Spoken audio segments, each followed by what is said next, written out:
जब रूहानी हॉस्पिटल से भागकर गुरु के पास आ जाती है तो गुरु रूहानी को बोलता है कि हम तुम्हें नहीं जानते।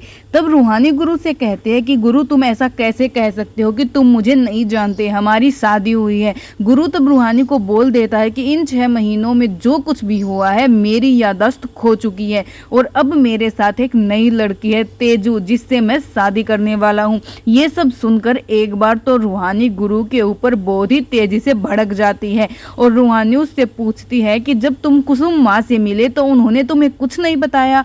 तब गुरु कहता है कि मेरी माँ ने चाहे कुछ बताया हो या नहीं, तुम्हारा उससे कोई मतलब नहीं है, तुम मेरी जिंदगी से हमेशा हमेशा के लिए चली जाओ। लेकिन रूहानी कहती है कि मैं भी देखती हूँ कि तेजू तुम्हारी लाइफ में कैसे आती है और वो गुरु को धमकाते हुए कहती है कि जब तक मैं जिंदा हूँ मैं तुम्हें छोड़कर कहीं भी नहीं जाऊंगी।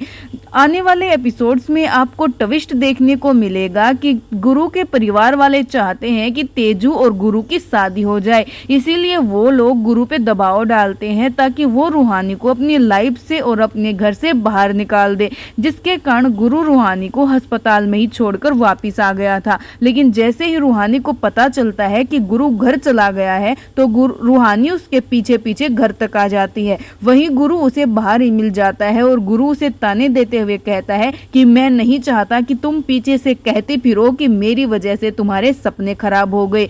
दरअसल होता यह है कि रूहानी का भाई संदीप गुरु को ये सब बताता है और संदीप भैया के कहने से ही गुरु रूहानी को छोड़ने का फैसला लेता है, क्योंकि संदीप भैया नहीं चाहते कि गुरु रूहानी के साथ रहे। लेकिन रूहानी को तो इन सब का पता ही नहीं होता और रूहानी सोचती है कि वो तो हमेशा गुरु के साथ ही रहना चाहती है।